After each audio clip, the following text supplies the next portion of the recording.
Hi teachers அனைவருக்கும் வணக்கம். நம்ம கமெண்ட்டில் நிறைய பேர் கேட்குறது என்னென்னா, நான் பிஎட் ஃபைனல் இயர் படிச்சுட்டு இருக்கேன், இல்லைனா எம்எஸ்சி சரிங்களா, பிஎட் முடிச்சிட்டேன், மாஸ்டர் டிகிரி ஃபைனல் இயர் படிச்சுட்டு இருக்கேன். நான் பிஜிடிஆர்பிக்கு ப்ரிப்பேர் பண்ணலாமா? அது மட்டும் இல்லாமல் நான் இப்போ தான் ஃபஸ்ட் டைம் ப்ரிப்பேர் பண்ணுறேன். எனக்கு மெட்டீரியல் எல்லாமே எப்படி கலெக்ட் பண்ணுறது, என்னென்ன படிக்கணும், எப்படி படிக்கணும் அப்படின்னு சொல்லிட்டு நிறைய பேர் டவுட் கேட்டிருந்தாங்க. ஸோ அதற்கான வீடியோ தான் அது. ஃபர்ஸ்ட் நமக்கு குவாலிஃபிகேஷன் என்ன அப்படின்னு சொல்லிட்டு தெரியும். ஒன்று மாஸ்டர் டிகிரி முடிச்சிருக்கிறோம் சரிங்களா. நான் ஒரு 18 சப்ஜெக்ட் இருக்கு, அதுக்கேற்ற மாதிரி நீங்கள் மாஸ்டர் டிகிரி முடிச்சிருக்கணும். வித் பிஎட் பண்ணியிருக்கணும் சரிங்களா. இதுதான் நமக்கு எக்ஸாம்ஸ்க்கான எலிஜிபிள். நிறைய பேருக்கு டவுட் இருக்கு, நான் இப்போதான் கம்ப்ளீட் பண்ண போறேன், நோட்டிஃபிகேஷன் வந்துருச்சு அப்படின்னா ஒன்றும் பிரச்சனை இல்லை. அந்த ஃபைனல் டேட்டுக்குள்ளார உங்களுக்கான அந்த சர்டிஃபிகேட், ஏன்னா நம்ம ஆன்லைனில் தான் அப்ளை பண்ண போகிறோம், அப்ளை பண்ணும்போது சர்டிஃபிகேட்டோட நம்பர் எல்லாமே கொடுக்கணும். அந்த நம்பர்ஸ் வச்சு தான் நமக்கு நம்ம செலக்ட் ஆன பிறகு சர்டிஃபிகேட் வெரிஃபிகேஷன் நடக்கும். அதில் அந்த நம்பர்ஸ் எல்லாமே என்ன பண்ணுவாங்க, செக் பண்ணி பார்ப்பாங்க. ஏன்னா நம்ம சர்டிஃபிகேட் எல்லாமே அப்டேட் பண்ணுற மாதிரி இருக்கும். எல்லா சர்டிஃபிகேட்டும் 10th 12th degree, community certificate, so எல்லாமே நம்ம அப்டேட் பண்ணுற மாதிரி இருக்கும். அது எல்லாமே சரிங்களா. ஏன்னா ஒரு சில பேர் மாற்றி கொடுத்துருவாங்க, நம்பர்ஸ் சர்டிஃபிகேட் எல்லாமே நம்ம முடிச்சிட்டோம் வந்துடும், அதனால அப்போ கொடுத்துக்கலாம்னா அது நமக்கு பிரச்சனையில போய் முடியும் சரிங்களா. அதனால அது கம்ப்ளீட்டாக இருந்துச்சு, லாஸ்ட் டேட் வரைக்கும் நமக்கு டைம் இருக்கு. ஒரு சில டைம் அந்த சர்டிஃபிகேட் எல்லாமே அப்டேட் பண்றதுக்கும் தனியாக டைம் தருவாங்க சரிங்களா. அதனால நீங்க ஃபைனல் இயர் படிச்சுட்டு இருந்தாலுமே ப்ரிப்பேர் பண்றதுக்கு ரெடி ஆயிடுங்க. ஏன்னா நம்ம பிஎட் முடிச்சிட்டோம், நமக்கு 2 ஆப்ஷன். ஒன்று டிகிரியை வச்சு எந்த எக்ஸாம்ஸ் வந்தாலும் எழுதிக்கலாம், டிஎன்பிஎஸ்சியாக இருந்தாலும் சரி, அல்லது யூபிஎஸ்சி, எஸ்எஸ்சி, இந்த மாதிரி நிறைய டிகிரி ஸ்டாண்டர்டுக்கு எக்ஸாம்ஸ் நடக்குது, அது எல்லாமே நம்ம எழுதிக்கலாம். இல்லை நான் ஸ்பெசிஃபிக்காக டீச்சராக தான் போவோம் அப்படின்னு நீங்கள் முடிவு பண்ணிட்டீங்க அப்படின்னா, ஸோ உங்களுடைய ப்ரிப்பரேஷனை இப்போலேருந்தே என்ன பண்ணுறேங்க, ஸ்டார்ட் பண்ணுறேங்க. இல்லை நம்ம முடிச்ச பிறகு பண்ணிக்கலாம், உங்களுக்கு ஸ்பேஸ் கிடைக்குது, எனக்கு படிக்கிறதுக்கான டைம் இருக்குது, நான் சும்மா தான் இருக்கேன் அப்படிங்கிற பட்சத்தில் நீங்கள் இப்போலேருந்து என்ன பண்ணுங்க, ஸ்டார்ட் பண்ணுங்க. ஸோ இன்னும் ஒரு சில பேருக்கு டவுட் இருக்கு, நான் அடுத்த இயருக்கு ப்ரிப்பேர் பண்ணலாமா அப்படின்னு சொல்லிட்டுலாம். அப்படிலாம் டைம் டிலே பண்ணாதீங்க, உங்களுடைய ப்ரிப்பரேஷனை இப்பயே ஸ்டார்ட் பண்ணுங்க. இப்போ எழுத முடியலன்னா அடுத்த டைம் எழுத போகிறோம், அப்போ தனியாக புதுசாக என்ன பண்ண தேவை, படிக்க தேவை. இப்போ படிச்சதே தான் அதுக்கும் சரிங்களா. அதனால நமக்கான எலிஜிபிள் இதுதான் eligible. So exam pattern mostly எல்லாத்துக்குமே தெரிஞ்சிருக்கும். இப்போ நமக்கு டிஆர்பியில் தமிழ் எலிஜிபிலிட்டி டெஸ்ட் அது இருக்கு, ஏன்னா செகண்ட் கிரேட் வச்சிருக்காங்க, பிடிஎஸ்க்கு எல்லாமே வச்சிருக்காங்க. ஸோ தமிழ் எலிஜிபிலிட்டி டெஸ்ட் பார்த்தீங்கன்னா நம்பர் ஆஃப் கொஸ்டின் 30 கொஸ்டின்ஸு 50 மார்க்ஸ்க்கு இருக்கும்.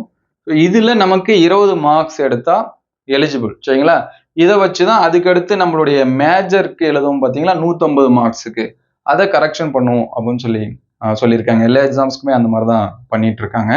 ஸோ அடுத்து இதுல குவாலிஃபிகேஷன் மார்க் 20 மார்க்ஸ், எக்ஸாம் அந்த 10th ஸ்டாண்டர்ட் லெவலில் கொஸ்டின்ஸ் வரும். ஏன்னா டிஎன்பிஎஸ்சிலே நிறைய கொஸ்டின்ஸ் இருக்கு, நீங்கள் செக் பண்ணி பார்த்துக்கலாம். ஸோ அதற்கு அடுத்து பார்த்தீங்கன்னா நம்மளுடைய மேஜர்ஸ் பார்த்தீங்கன்னா 150 மார்க்ஸ் நடக்கும். இதில் இந்த 150ல் 110 மார்க்ஸ் வெறும் நம்மளுடைய மேஜர் சரிங்களா. நீங்கள் எந்த சப்ஜெக்டோ அந்த சப்ஜெக்டில் இருந்து மட்டும்தான் என்ன வரும் அப்படின்னா இந்த 110 கொஸ்டின்ஸும் வரும். ஸோ அதற்கடுத்து 30 கொஸ்டின்ஸ் இருக்குது. இந்த 30 question education and psychology mixing ஆகி வரும். 15 வரலாம், அல்லது 20-10 இந்த மாதிரி வரலாம், அது கொஸ்டினை பொறுத்து சரிங்களா. இந்த 30 கொஸ்டின்ஸ் பார்த்தீங்கன்னா எஜுகேஷன் அண்டு சைக்காலஜி. இந்த 10 கொஸ்டின் ஜிகே அப்படின்னா ஒரு கரண்ட் அஃபேர் கொஸ்டின்ஸ் இருக்கும், ஒரு ஸ்போர்ட்ஸ் கொஸ்டின்ஸ் இருக்கும், அதுக்கடுத்து ஏதாவது அவார்டு கொடுத்துருந்தாங்கன்னா அந்த கொஸ்டின்ஸ் இருக்கும். நமக்கு ஃபிசிக்ஸ், கெமிஸ்ட்ரி, பயாலஜியில் பார்த்தீங்கன்னா ஒரு கொஸ்டின்ஸ் வரும், தமிழ்லேருந்து பார்த்தீங்கன்னா அப்படி கொஸ்டின்ஸ் வரும். கிட்டத்தட்ட இந்த மாதிரி 10 கேட்டகரியில் அங்கேயுமே கொடுத்துருப்பாங்க இதுக்கான சிலபஸும், அதுலேருந்து கொஸ்டின்ஸ் வரும். மோஸ்ட்லி இது எல்லாமே ஆன்சர்ஸ் பண்ணிடலாம், நமக்கு தெரிஞ்ச கொஸ்டின்ஸாக தான் இருக்கும், ரீசெண்ட் கரண்ட்டில் நடந்த கொஸ்டின்ஸாக தான் இருக்கும். அதே போல் எஜுகேஷன் சைக்காலஜியுமே படிக்கிறதுல நிறைய பேருக்கு டவுட் இருக்குது. நம்ம பிஎடில் படித்தது கொஞ்சம் அதிகமாக கேட்பாங்க. ஃபர்ஸ்ட் நீங்கள் எஜுகேஷன் படிக்கிறது ரொம்ப நல்லது, சைக்காலஜி பேசிக் எல்லாமே தெரிஞ்சு வச்சிட்டிங்கன்னா அதுக்கு அடுத்து அந்த ஈக்குவலாக கொஸ்டின் கேட்பாங்க, அது படிச்சிடலாம். ரொம்ப முக்கியம் இந்த 110 மார்க்ஸ் தான் சரிங்களா. நம்மளுடைய மேஜர்ஸ்க்கு எடுக்கக்கூடிய அந்த 110 மார்க்ஸ் எந்த அளவுக்கு நீங்கள் அதிகமாக எடுக்கிறீங்களோ அந்த அளவுக்கு உங்களுடைய கட் ஆஃப்ல இன்க்ரீஸ் ஆகிட்டு போவோம். அதுக்கடுத்து இந்த 40 மார்க்ஸ் நமக்கு சப்போர்ட் பண்ணும், கூட ஒரு துணையாக நின்று நம்மளை காப்பாற்றுறது, ஒரு மார்க்ஸ் இன்க்ரீஸ் பண்ணி கொடுக்கறதுக்கு இது. ஏன்னா ஒரு சில பேருக்கு மேஜர்ஸ்ல டவுன் ஆயிடுச்சு அப்படின்னா இந்த இது காப்பாற்றும். ஒரு சில பேர் மேஜர்ல அதிகமாக எடுத்துருவாங்க, இங்கே இருக்கக்கூடிய இந்த 40 மார்க்ஸ் என்ன பண்ணும், காப்பாற்றும். அதனால இது ரெண்டுமே என்னதான் முக்கியம் தான். அதனால் ப்ரைமரியாக எது வந்து மார்க்ஸ் அதிகமாக இருக்கோ அதை ஃபஸ்ட்டு நம்ம கம்ப்ளீட் பண்ண ட்ரை பண்ணுவோம். உங்களுடைய மேஜரை ஃபஸ்ட்டு வந்து என்ன பண்ணுங்க, கம்ப்ளீட் பண்ண ட்ரை பண்ணுங்க. ஸோ இதை கம்ப்ளீட் பண்ணுறதுக்கு நான் என்ன பண்ணணும் அப்படின்னு சொல்லி பார்த்தீங்கன்னா, ஃபஸ்ட்டு நமக்கு தேவை என்னன்னா சிலபஸ். சரிங்களா? டிஆர்பி வெப்சைட்லேயே அது பழைய சிலபஸ் தான், இன்னும் அப்டேட் பண்ணல. நம்ம ஆல்ரெடி சிலபஸ்ன்னு சொல்லிட்டு அப்டேட் பண்ணியிருக்கோம். அதோட லிங்க் நான் டிஸ்கிரிப்ஷனில் தரேன், நீங்கள் டவுன்லோட் பண்ணீங்க. அல்லது கூகுளில் சர்ச் பண்ணாலுமே நியூ சிலபஸ் எல்லாமே வருது. ஸோ உங்களுடைய மேஜர்ஸ்க்கு நியூ சிலபஸை டவுன்லோட் பண்ணி பிரிண்ட் அவுட்டு போட்டு வச்சுங்க. ஸோ ரெண்டாவது இருக்கக்கூடிய டவுட் என்னன்னா, அதற்கான ஸ்டடி மெட்டீரியல். மோஸ்ட்லி நம்மள்ட்ட எல்லாமே இருக்கும். ஒரு சில டைம் காலேஜில் ஹாஸ்டலில் தங்கி படிச்சிருந்தீங்கன்னா கும்பலோட கும்பலாக சேர்த்து எடைக்கு போட்டுருவாங்க. என்னது பாதி புக்கு அந்த மாதிரி தான். புக்குனா நம்ம ஜெராக்ஸ் தான் போட்டு வச்சுருப்போம். புக்கு நம்ம அந்த அளவுக்கு போயிட்டு வாங்கிலாம் படிக்க கிடையாது. ஜெராக்ஸ் போடுவோம். சீனியர்ஸ் வச்சுக்கிட்டு வாங்கி ஜெராக்ஸ் போடுவோம். ஹாஸ்டலில் இருக்கிறப்ப எல்லாத்தையும் A2 பார்த்தீங்கன்னா எடைக்கு போடுவாங்க. நம்மளதும் எடுத்து வச்சா இருக்கும், இல்லைன்னா அதோட போய் சேர்ந்துடும். ஸோ ஒரு சில பேர் வந்து பத்திரமா சேஃப்டி பண்ணி வச்சுருப்பீங்க. அந்த மாதிரி நீங்கள் யூஜியில் பிஜியில் படித்த மெட்டீரியல் இருக்கா அப்படின்னு சொல்லிட்டு எடுத்து வைங்க. சரிங்களா? அப்படி இருந்துச்சு அப்படின்னா அதை சிலபஸோட கம்பேர் பண்ணுங்க. எந்தெந்த கண்டென்ட் வந்து ஒரு 1 day 2 days ஆகும். சரிங்களா? ஃபர்ஸ்ட் சிலபஸ் எல்லாமே எடுத்து வச்சுட்டு மெட்டீரியல் எல்லாமே எடுத்து வைக்கிறதுக்கு. சரிங்களா? ஒன்ஸ் ரெடி பண்ணிட்டா அது நமக்கு எப்பயுமே பிரச்சனை இல்லை. அந்த சிலபஸ் எடுத்து படிக்கிறப்ப அந்த மெட்டீரியல் வந்து யூஸ் ஆகும். சரிங்களா? அதனால அரை நாள் வேஸ்ட் ஆகுது, ஒரு நாள் வேஸ்ட் ஆகுதுன்னு அது வந்து பண்ணாமல் இருக்காதீங்க. ஸோ நீங்கள் படித்த மெட்டீரியல் இருக்கா அப்படின்னு சொல்லிட்டு பாருங்க. இல்லை நான் படித்தது எதுவுமே இல்லை அப்படின்னு சொல்லி பார்க்குறப்ப புக்ஸா, சரிங்களா, இந்த புக்ஸுக்கு என்ன பண்ணுன்னா, எனக்கு தெரிஞ்சு நம்ம 10th and 11th அந்த சயின்ஸ் ஸ்ட்ரீமுக்கு இது எல்லாமே இருக்கு. ஆர்ட்ஸுக்கு இருக்கா இல்லையான்னு சொல்லிட்டு தெரியல. புக்கில் பேக் சைடு பார்த்தீங்கன்னா ரெஃபரன்ஸ் புக்னு கொடுத்துருப்பாங்க. இந்தந்த டைட்டில் போட்டு இதுக்கு இந்தந்த ரெஃபரன்ஸ் புக்லேருந்து நாங்கள் நோட்ஸ் எடுத்திருக்கோம் அப்படிங்கிற மாதிரி கொடுத்துருப்பாங்க. ஸோ நீங்கள் அந்த புக்கு கூட வந்து என்ன பண்ணலாம், எடுக்கலாம். ஒரு சில சென்டர்ஸில் ஸ்டடி மெட்டீரியல் வந்து என்ன பண்ணுறாங்க, வெறும் மெட்டீரியல் மட்டுமே காசு கொடுத்தா கொடுக்குறாங்க. ஸோ அந்த மாதிரி நீங்கள் என்ன பண்ணி வச்சிங்க, வாங்கி வச்சிங்க. அல்லது உங்களுக்கு சீனியர்ஸ், உங்களுக்கு தெரிஞ்சவங்க யாராவது டிஆர்பிக்கு ப்ரிப்பேர் பண்ணியிருந்தாங்கன்னா அவங்கள்ட்ட இருந்து என்ன பண்ணுங்க, வாங்க. இந்த வழியில் தான் நம்ம வந்து வாங்க முடியும். ஆன்லைனில் டவுன்லோட் பண்ணிக்கலாம் அப்படிங்கிறது எல்லாமே ரொம்ப கஷ்டம். ஏன்னா எல்லா சப்ஜெக்ட்டுக்கும் எல்லா யூனிட்டும் ஆன்லைனில் அவைலபிளாக இருக்காது. ஒரு சில பேர் நினைப்பாங்க இந்த கண்டென்ட் போட்டால் ஆன்லைனில் வந்துடுது. எவ்வளோ நேரம் ஆன்லைனில் படிப்பீங்க? அது ஒரு பிரிண்டாக இருந்து கையில் படித்தாதான் நமக்கு வந்து புரியும். ஸோ மோஸ்ட்லி பார்த்தீங்கன்னா ஆன்லைனில் அவைலபிள் அப்படிங்கிறது கம்மியாக இருக்கும். அப்படியே வந்துச்சுனாலும் அவங்க பாயிண்ட் அவுட் போட்டு கொடுத்துருப்பாங்க. கொஞ்சம் டீட்டெயில்டாக படிக்கிற மாதிரி இருக்காது. சரிங்களா? அதனால உங்கள் சிலபஸ்க்கு ஏற்ற மாதிரி உங்களுடைய மேஜர்ஸ் தெரியும். இந்த புக்கு என்னதான் நம்ம காலேஜில் சுமாராக படிச்சிருந்தாலும் நம்ம ஸ்டாஃபுங்க எதனாச்சும் ஒரு புக் எடுத்திருப்பாங்க. அதில் ஆத்தர் நேம் இதெல்லாமே பார்த்துருப்போம். காலேஜ் லைப்ரரி போயிருப்போம். அங்கே எதனாச்சும் புக்ஸ் வந்து பார்த்துருப்போம். இல்லை நீங்கள் இப்போ தான் கரண்ட்டில் படிச்சுட்டு இருந்தாலும் அது ரொம்ப பெஸ்ட்டாகவே இருக்கும். ஏன்னா இந்த சிலபஸ் வச்சு புக் எடுத்து நீங்கள் பிரிண்ட்டு கூட என்ன பண்ணி வச்சுக்கலாம், போட்டு வச்சுக்கலாம். சரிங்களா? ஒன்று உங்களுடைய யூஜி பிஜி மெட்டீரியல் இருக்கான்னு பாருங்கள். அல்லது புக்ஸ் வந்து வாங்க ட்ரை பண்ணுங்கள். அல்லது ஸ்டடி மெட்டீரியல், சரிங்களா, ஏற்கனவே படித்தவங்கள்ட்ட அல்லது ஏதாவது சென்டரில் அது வாங்க முடியுமான்னு பாருங்கள். அதில் நிறைய பேர் எது பெஸ்ட்டு, தி பெஸ்ட்டு எங்கே இருக்குது அப்படின்னு சொல்லி கேட்டுருவோம். உங்கள் நேர்பை உங்கள் சீனியர்ஸ்ட்டை யார்ட்டாவது கேளுங்க. கண்டிப்பாக தெரியாமல் இருக்கவே இருக்காது. ஒரு 2-3 பேர்கிட்ட வந்து என்ன பண்ணுங்கள், கேளுங்க. உங்களுக்கான ஐடியா தாராளமாக கிடைக்கும். ஸோ அதற்கு அடுத்து பார்த்தீங்க அப்படின்னா ப்ரீவியஸ் இயர் கொஷின்ஸ். ஸோ இதுக்கு நிறைய கைடு இருக்குது. பப்ளிகேஷன்ஸ் வந்து நிறைய பப்ளிகேஷன்ஸ் இருக்குது. ஸ்டார்டிங்லேருந்து எண்ட் வரைக்குமே யூஜிடிஆர்பியில் நடந்த கொஷின்ஸுக்கு கைடு இருக்குது. பிஜிடிஆர்பி நடந்ததுக்கான கைடு எல்லாமே இருக்குது. ஸோ இந்த மாதிரியான கைடு வந்து என்ன பண்ணி வச்சுங்க, வாங்கி வச்சுங்க. ஸோ அதற்கு அடுத்து உங்களுடைய மேஜர்ஸ்க்கு அப்ஜெக்டிவ் புக்கு இருந்துச்சு அப்படின்னா எம்சிக்யூ அந்த புக்ஸை வந்து என்ன பண்ணி வச்சுங்க, வாங்கி வச்சுங்க. இந்த இப்போ நெட் எக்ஸாம்ஸு, செட் எக்ஸாம்ஸ்க்கு இதுக்கெல்லாமே இருக்கும். அதேமாதிரி சயின்ஸ் ஸ்ட்ரீமுக்கு பார்த்தீங்கன்னா நீட் புக்கு இந்த மாதிரிலாமே இருக்குது. ஸோ உங்களுக்கு உங்கள் சப்ஜெக்ட்டுக்கு என்ன எம்சிக்யூ புக் இருக்கோ அதை வந்து வாங்கி வச்சுங்க.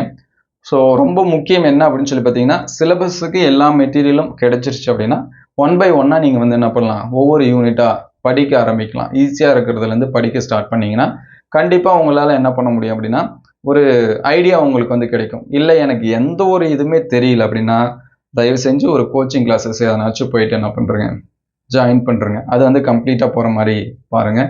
நான் சென்டர் வச்சில்ல, ஸோ வந்து சொல்கிறேன் ஒரு ஐடியா. இந்த ஐடியா எல்லாமே இருந்துச்சு. சென்டர் போகிறவங்களுக்கும் போகிறவங்களுக்கு என்ன வித்தியாசம் அப்படின்னா, எனக்கு எந்த ஐடியாவுமே தெரியல அப்படிங்கிற பட்சத்தில் ஏதாவது சென்டர் போனால் தான் நல்லது. ஏன்னா அங்கே வந்து மெட்டீரியல்ஸ் வந்து கொடுப்பாங்க, உங்களுக்கு வந்து கைடன்ஸ் பண்ணுறதுக்கு இருக்கும், டெஸ்ட் ஷெடியூல் போட்டு கொடுப்பாங்க. ஸோ அது எல்லாமே உங்களுக்கு மோஸ்ட் வந்து பெனிஃபிட்டாக இருக்கும். ஸோ இல்லை எனக்கு எல்லாமே தெரியுது, இந்த இதில் இருக்கிறது எல்லாமே தெரியும் அப்படிங்கிற பட்சத்தில் நீங்கள் ஓனாகவே என்ன பண்ணலாம், படிக்கலாம். ஏன்னா சென்டர் போனால் தான் படித்து பாஸ் பண்ண முடியும் அப்படின்னு சொல்லிட்டு அர்த்தம் கிடையாது. நான் சென்டர் போயும் படிச்சிருக்கேன், போகாமலையும் படிச்சிருக்கேன். ஸோ போன டைமில் ஒரு சில யூனிட்டை கவர் பண்ண முடியாததுனால என்னால் சக்ஸஸ் பண்ண முடியல. ஸோ அந்த ஐடியா எல்லாமே வச்சு தான் நான் வந்து அடுத்த டிஆர்பியில் சென்டர் போகாமல் பாஸ் பண்ணேன். சரிங்களா? அதனால் உங்களுக்கு ஐடியா இருந்துச்சு அப்படின்னா நீங்கள் சென்டர் போக தேவையில்ல. இல்லை அப்படிங்கிற பட்சத்தில் நீங்கள் வந்து என்ன பண்ணுங்கள், தாராளமாக சென்டர் போங்க. அதர்வைஸ் இன்னும் நிறைய பேருக்கு வந்து டவுட் இருக்குது, நான் வந்து ஒரு ப்ரைவேட் ஸ்கூலில் இந்த மாதிரி வேலைக்கு போகலான்னு இருக்கேன் அப்படின்னா உங்களுடைய சுச்சுவேஷன் பாருங்கள். கண்டிப்பாக போயே தான் ஆகணும் அப்படிங்கிற பட்சத்தில் போங்க. அப்படி போனீங்கன்னா ரொம்ப ரொம்ப முக்கியம் 11th and 12th. சரிங்களா? ஃப்ரெஷர்ஸாக இருந்தால் மோஸ்ட்லி ஒரு சில ஸ்கூலில் தரமாட்டாங்க, எக்ஸ்பீரியன்ஸ் இருக்கா அப்படின்னு சொல்லிட்டு கேட்பாங்க. ஸோ முடிஞ்ச அளவுக்கு 11th and 12th ஸ்டாண்டர்ட் எடுத்தீங்கன்னா எல்லா மேஜருக்கும் வந்து அது வந்து செட் ஆகுமான்னு தெரியல. ஏன்னா நான் ஒரு சில பேர்ட்டெல்லாம் கேட்டேன், ஏங்க எங்களுக்கு 11th and 12th இருக்கிறதெல்லாம் டிஆர்பி போர்ஷன்ல இல்லை அப்படின்னு சொல்லி சொன்னாங்க.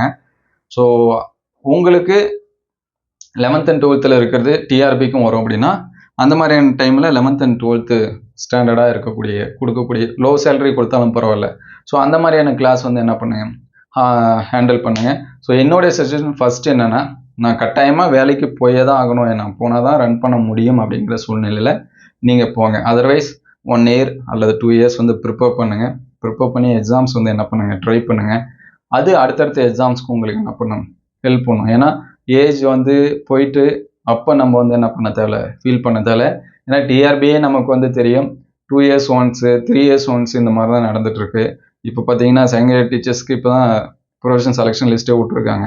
அதே போல் ப்ரொஃபஷனல் செலெக்ஷன் லிஸ்ட்டு விட்டு 1 year ஆயிடுச்சு, இன்னும் வந்து போஸ்டிங் போடாமல் இருக்காங்க. ஸோ டிஆர்பியில் இந்த மாதிரியான நிலைகள் எல்லாமே இருக்குது. ஸோ அது எல்லாமே நீங்கள் வந்து என்ன பண்ணி வச்சிங்க, பார்த்து வச்சிங்க. ஏன்னா இதுக்கு முன்னாடிலாம் டிஆர்பியில் மோஸ்ட்லி பிஜிடிஆர்பி இது வரைக்கும் டிலே ஆனதே இல்லை அதிகமாக. சரிங்களா? ஒரு 3 to 4 month அந்த எக்ஸாம் ப்ராசஸ் எல்லாமே எக்ஸாம் முடிச்சுட்டு. ஆனால் இந்த டைம் மட்டும் தான் அந்த யூஜிடிஆர்பிக்கு இந்த டெட்டு இந்த மாதிரியான கேசஸ் இருக்கிறதுனால இது எல்லாமே லேட் ஆகுது. ஸோ பிஜிக்கு அதிகமாக அந்த மாதிரி லேட்டானது கிடையாது. 2022ல் கொஞ்சம் லேட் ஆச்சு, அந்த கொரோனா டைம் இது எல்லாமே சொல்லிட்டு கொஞ்சம் தள்ளி போட்டுகிட்டே இருந்தாங்க. ஸோ நீங்கள் இது எல்லாமே பார்த்து வச்சிங்க. ஸோ உங்களுக்கு எந்த அளவுக்கு கிளியராக கைட் பண்ணியிருக்குன்னு தெரியல. உங்களுக்கு ஏதாவது டவுட் இருந்துச்சு அப்படின்னா கமெண்ட் பண்ணுங்கள். ஸோ அடுத்தடுத்த வீடியோவில் அப்டேட் பண்ணுவோம். Thank you all.